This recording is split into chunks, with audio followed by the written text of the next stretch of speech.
people build this faith? Because I know you talk a lot about faith plus action equals miracles, and I love that equation.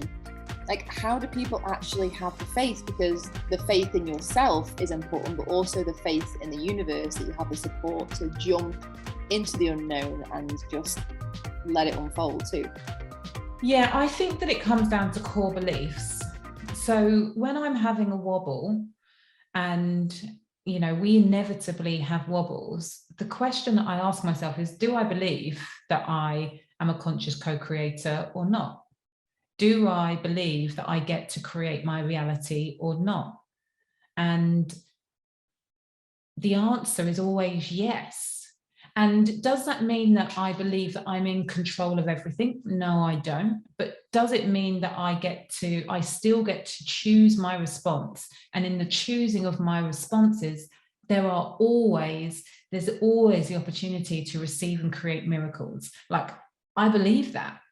And my life is reflective of that. It means that I'm not in that victim energy. I don't believe that life is happening to me. I believe that it is happening for me.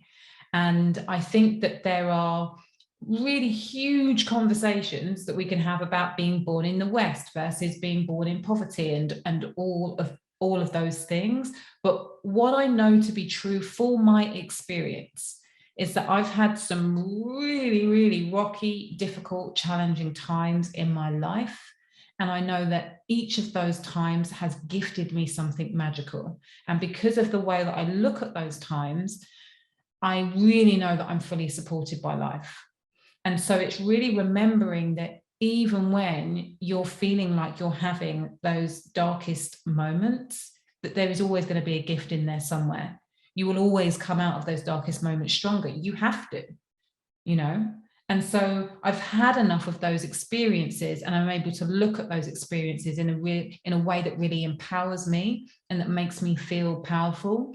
And that is super helpful in my business. So the answer to your question of how do you believe,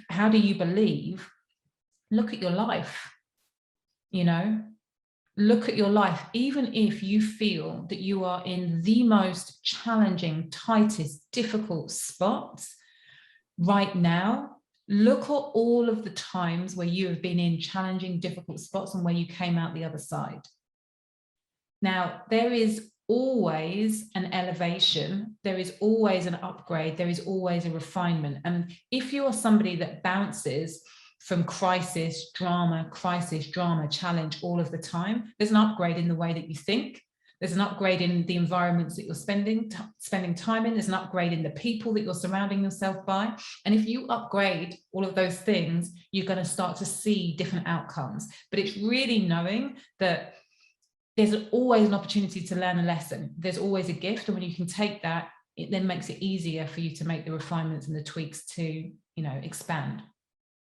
Oh, this is gold. Oh my God, I had major light bulbs this year about the victim triangle. I was in a coaching course myself, and I would never call myself a victim. But when they illustrated that actually you can be a victim because you're blaming and complaining, or because you're over rescuing. Yes. And I was floored by the fact that I have been an over rescuer for the whole of my life. Yeah. And which then made me a victim. Yeah. And so you might be listening to this thinking, but I'm not a victim. I'm independent. I'm like, really, I look after myself. But then where are you being the victim because you're tired and you're doing things for other people? And then it just gets on this downward spiral. And so I had that like download when you were speaking. It all stems from this responsibility. When you come from a place of this is happening for me, and you look at it from the place of growth, how can you not trust and know that your destiny and your dreams are going to be fulfilled? Because you know that you are the co-creator. It's when you start looking at your life going, oh, if that didn't happen, I'd be in a different place. If this person didn't do this to me, then I'd be like so much more wealthy. And then you just live life by default, and you think that your life is in control when it's in someone else's hands.